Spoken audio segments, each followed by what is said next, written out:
Hello and welcome to The Quest on Rajya Sabha TV. I'm Rakhee, Bakshee. In this show, as you know, that we keep bringing leading political personalities. Through them, we try to understand what's happening around us, and also we try to understand their views and vision on contemporary issues. So another very special guest with us on Rajya Sabha TV today, somebody who's really a known face on TV, and now, of course, he's commanding and he's heading the CPIM. He's Mr. Sitaram Yechury, also a very veteran member of Parliament. I welcome you onto the show. Of course, we'll start with GST. You have already said that now it has to be seen how states actually should be looked at. What do you really mean? You see, what we did yesterday in the Rajya Sabha was only the amendment to the Constitution. Because as it stands today, the Indian Constitution does not permit a centralized goods and services tax. So we have now amended the Constitution in the Rajya Sabha. It has now got to go to the Lok Sabha. Go to the president, go to the state assemblies. Do you think that's a very, very long journey? It is a long journey, and that is what, and I think very correctly, the wisdom of our constitution makers. I mean, they put the system in place so that there is a general agreement, on something serious that you're doing. So you amended the constitution to enable a GST bill to come. So the actual issues connected with the GST will be discussed then. Would you like, for the viewers' advantage, would you like to tell us how breakthrough this is actually in terms of? The breakthrough this is in a sense that, which is something also of a serious concern, that for the first time after independence, you are now saying that the rights of the states to raise resources is going to be limited or curtailed, or if not eroded. We will oppose the erosion.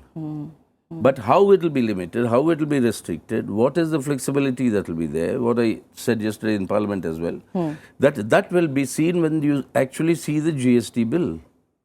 So this is only stage one. And stage one has very multiple sub-stages. People would really like to understand what's really gone behind. They really don't know the exact history and links. So let's try and understand. And I would also say that, let's say, whether the government or opposition, we know a lot of negotiation has gone in. How would you really look at it as to who started it, who conceived it, and who's finally made it happen? Well, if you want to go back to the genesis, I think you'll have to I mean, briefly, yes, but... I mean, essentially, to understand the entire process, you got to go back to 1991 when you started this reform process. You see, then the clamor came up for the corporates to maximize profits. You require a unified market in India and a unified tax system or a simplified tax system, tax regime. So the talks began and you came up with the VAT. The VAT was the first time the rights of the states on their sales tax was encroached upon, but it was not eroded. Now you've added, VAT was confined only to goods. Now you've added services. Services also. So you brought in the GST. So therefore it's the goods and services tax. So this is what the new regime they want to create.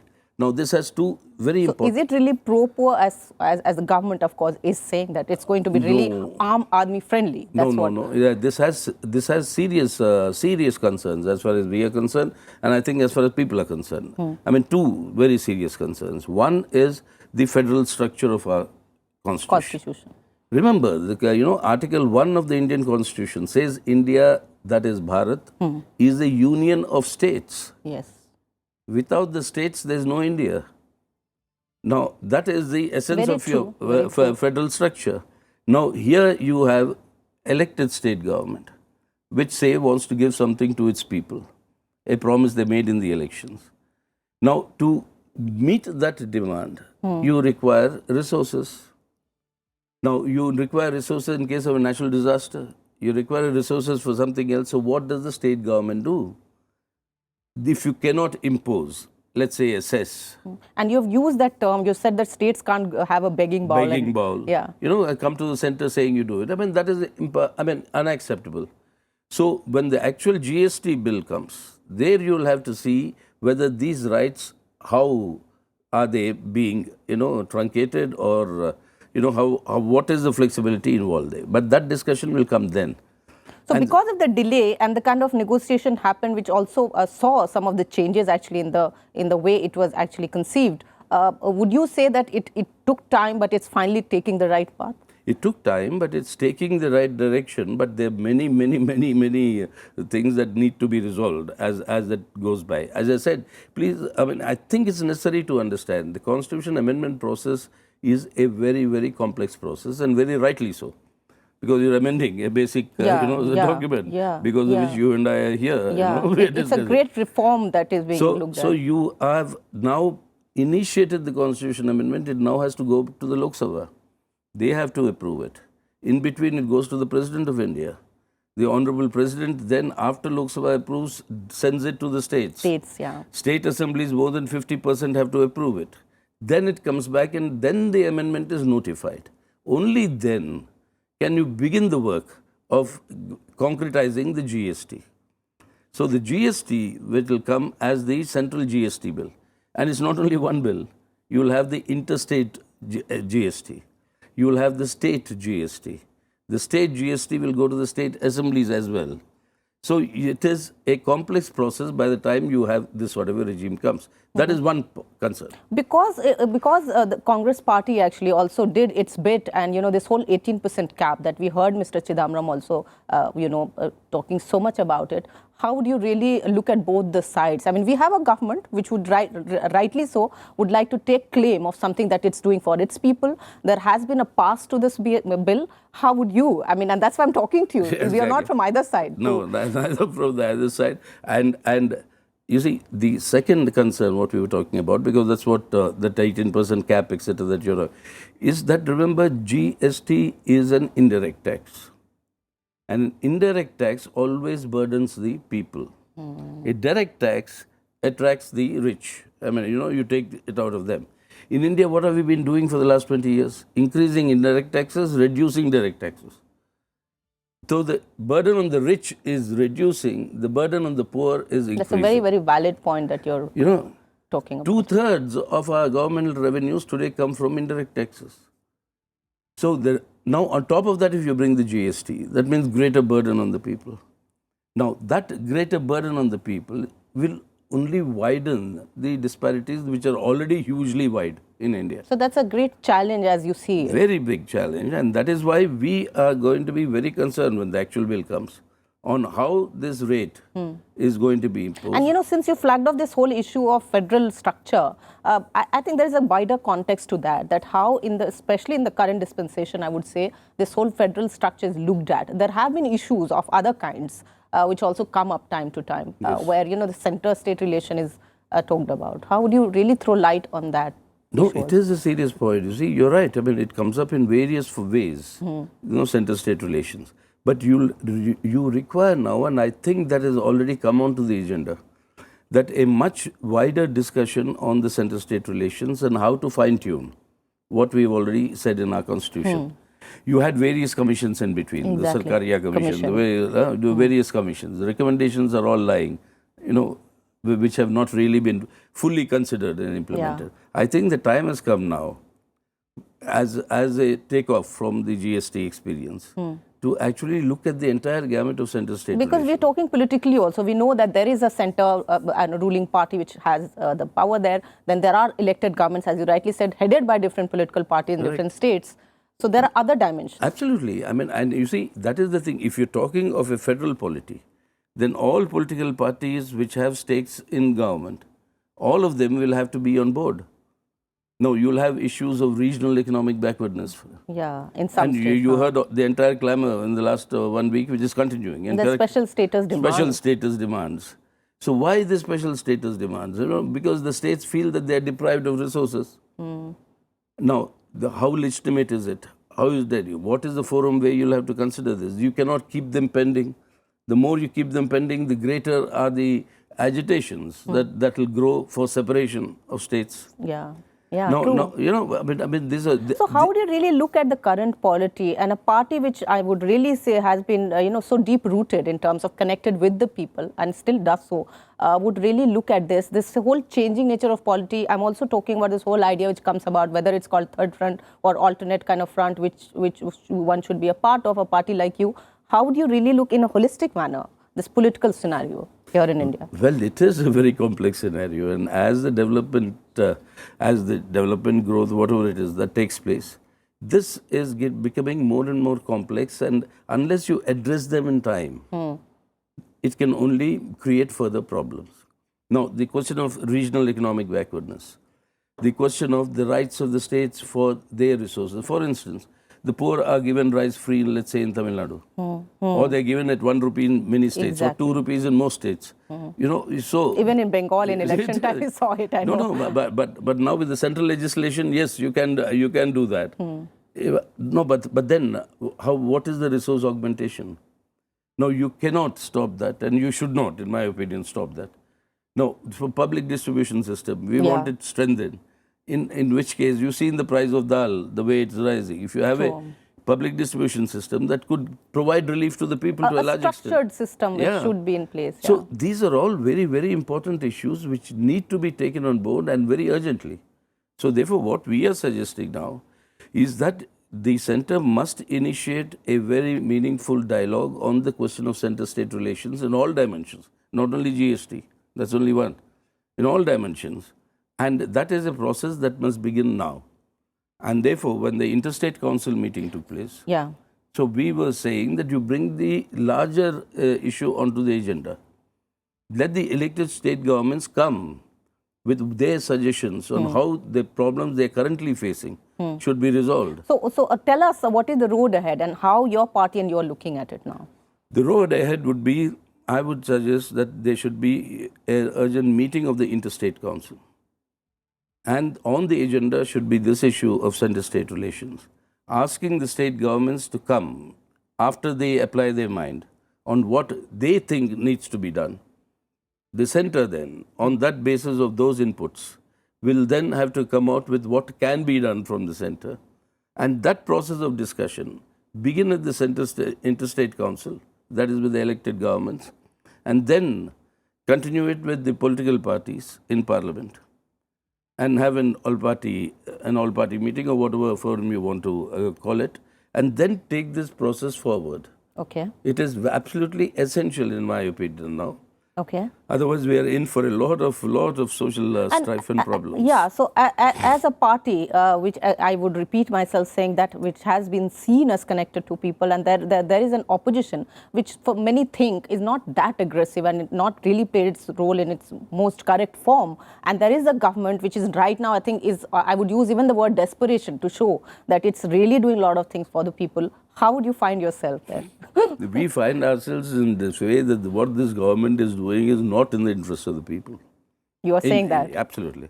And in many ways, I'm saying it. Look at the communal polarization that's going on. Look at what is happening in our society. Look at this Gaurakshaks and the attacks on the Dalits that's going on. This is creating a huge, huge divide. Divide where communalism is being passed off as nationalism or patriotism. That is one challenge that has to be met. And there the government, we have been asking the Prime Minister since day one, once you say in the House that his government or the government of the day will protect the law of the land, that action will be taken against offenders who are giving hate speeches, who are doing all these actions, who are attacking the Dalits, etc. Just at least assure the parliament Do and you the country. think that it has sharpened more and more in current times? Would you see a pattern which says that the graph has get more intense or something? It is, and unfortunately it is being seen as the shortcut for electoral dividends. And the closer you find the UP elections coming, the Punjab elections coming, you'll find, I'm afraid that you'll find this sharpening further. Which is, I mean, as all of us will agree, I mean, which is not in the interest of the unity of our people and the country. So this is one challenge.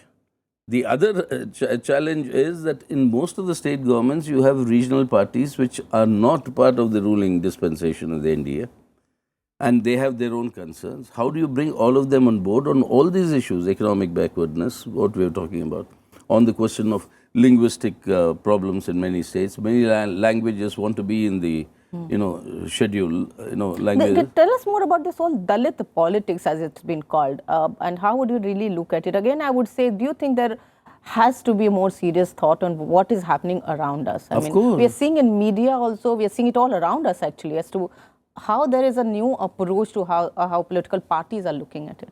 You see, there is a need for a change and a very radical change. And where I think even to the media and appeal is, keep people as your center stage of your agenda. What is happening? Dalit question that you raised today. Now, why is it that even today, the state of it, all the statistics are there, etc. Why is it that their condition is as bad as it is? Now, isn't that a matter of concern for all of us? But there is politics even there, I would say. This whole politics of being on the one side of appeasing, that's the term maybe one uses. And so who's trying to actually capture that space? You see, that is when the competitive electoral politics enters. There are two aspects to it. One is a positive aspect. That is, there is a sense of rebellion on caste oppression in the country, which I take it as very positive, because that is what will lead us to a greater egalitarian, unified... Raising of the voices, yeah. The other thing, which is negative, is to try and use this rising consciousness of rebellion, bind it within the parameters of the caste, to use it as a group for your electoral benefit. Yeah. That is a negative aspect. That needs to be broken. The question is integration. Integration of these sections into your mainstream society. And that can only happen through economic empowerment. But what you're saying will sound very alien when, UP elections will really come close by. You'll have these things sharpened more and more as one fears. You'll have whatever one says, this whole Ram Mandir issue keeps coming up. And in Punjab, of course, we'll witness, as we are already witnessing some new players like Aam Aadmi Party getting in, and then there are religious sentiments and all these things coming up. So one idea that, has been suggested, and I was talking to some of the leaders, that whether this assembly and Lok Sabha election should be happening together. You see, that is how it was designed. They should have been together from when the constitution was adopted. That's how we started. But then why was this break? Because the central government started using Article 356, dismissing elected governments. The moment you dismiss an elected government, the date regime changes. Get changes. Get changes. So the point is, the cause for the separate elections has been central intervention, which most occasions, I would say, has been wrong. I mean, it was used only for partisan political interests of the government in the center at that point of time. Now, that is what created this. You cannot have a simultaneous election to Lok Sabha and the assemblies unless you also tackle and remove that provision for dismissal of an elected government. True. By the central government. And those and sort out those technicalities, actually. Exactly, otherwise it's but you also mentioned this whole Go Rakshak issue and all that, and you will bring in the dal issue. Whether dal is more important or that is more important. I think the key issues have to be addressed. Both. You first have to live to eat the dal. You said it. And you have to eat the dal to live. So you cannot separate the two. You are being attacked and murdered on counts. Something terrible. I mean, in the sense you cannot accept that premise. And then you have dal here. And you see, look at 200 rupees dal a kilo. What do you pay your poor kisan? 50 rupees, 50 paise or something like that, 52 rupees, your minimum. But there should be a greater discourse on that. I mean, why do you think these issues, I mean, unless somebody really, sometimes even in Parliament we see these issues sometimes being raised, and recently, of course, the Congress party did it. Why don't you think these are the real matters which should really... Of course, these are real matters. When we raise it, they said, left ka kaam to wahi hai. You know, that's what the left does it. So I said, of course, we'll continue doing it. We say, if you're willing to pay 152 rupees for an imported dal, that is for foreign farmer, and you pay your farmer 51 rupees or something. But how do you explain this? Tell me. So on other fronts, and briefly also some other issues, like whether how we are tackling some of the neighbors, to how we are really putting our foreign policy in place, to again how managing internal economy contradictions, or whether we are really looking at a very justified growth rate. Holistically speaking, how would you really look at it? It is. In fact, we are already entered a very, very messy situation. You talked about foreign policy. Our Home Minister is there in Islamabad. Yeah, that's why I refer to that. He's there. Now he says there will not be any bilateral interactions with Pakistan. Yeah. And you see Kashmir burning. Yeah, and that's not an internal issue of India. And continues to burn. And if you're not going to engage the other players politically, how do you resolve a problem? In Kashmir, what is happening today? It's a very, very serious problem. And it's much deeper, the sense of alienation, than what I have known in the last 2 decades or more. Now, unless you begin a process of a political dialogue, how do you address it? We told But the do you minister, think we told an them, alliance with a party like PDP, one would say that, these things, I mean, I won't say that one hoped for it, but there are complications there. there are, I mean, that is something which nobody can understand, how the BJP and the PDP are together in the government. That's a separate issue. But now we are telling the Home Minister when he called the first day when the trouble began, some weeks ago. So I said, sir, first call an all-party meeting, take all the political forces on board. And please, you are part of the government in Jammu and Kashmir. Call an all-party meeting there, and also all the other forces, I mean, with whom you should talk.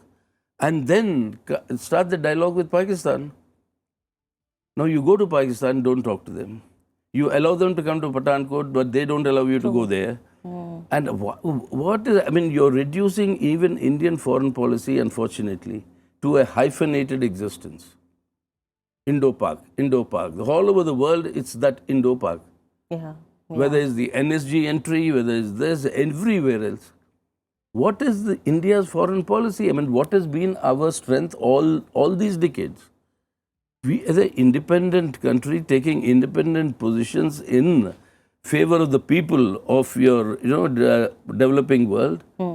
I mean, that was India's, And somebody USP. would claim that it has actually gained victory to going to all these countries, trying to pacify someone, like, for example, how one has tackled China. I was just reading that, maybe there are less fights, one would say. How would you really look at it?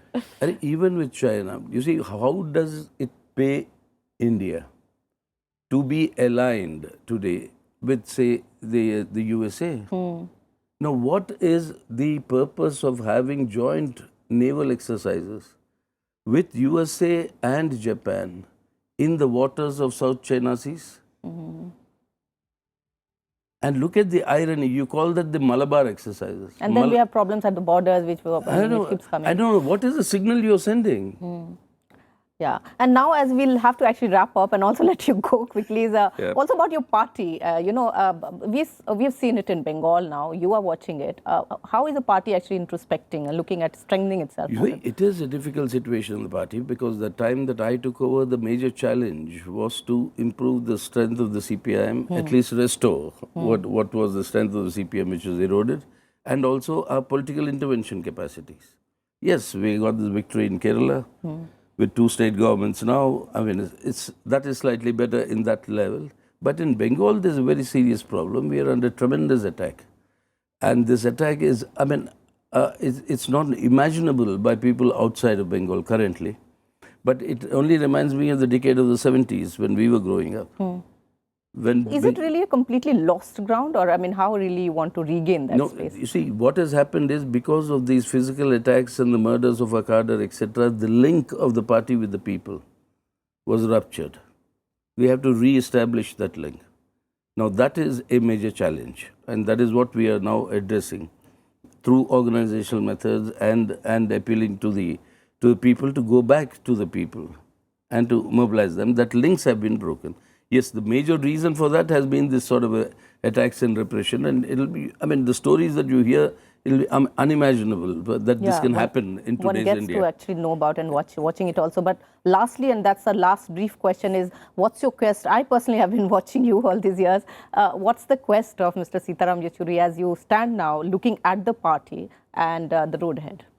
Well, my quest has always been to create India into a country where there is an equality of opportunity for everybody, and I think we can do it if you change our policies in the proper direction. And that is the quest, to change the policies in the direction of improving the welfare of our people. And that would mean a very radical departure from the current. And that would continue, I think. That would continue, like in a very sustained manner. Absolutely. Thank you so much for spending so much time and talking to us, and also trying to educate people as to what's happening. I think that there needs to be more discussion on what exactly GST entails, and I think we'll, through our interventions also as media person, will continue to do that. Rajya Sabha TV, I want you to continue with such discussions so that at least we are able to communicate to the people, and the people also try to understand what we are thinking and trying to do. I mean, this has to be the We are together in the mission, so to say. Thank you so much once again. And that was Mr. Sitaram Yechury talking to us, of course, range of issues, try to explain also, I think, largely on what GST entails actually for all of us. But thank you so much for watching this particular edition of The Quest on Rajya Sabha TV. Namaskar and bye-bye.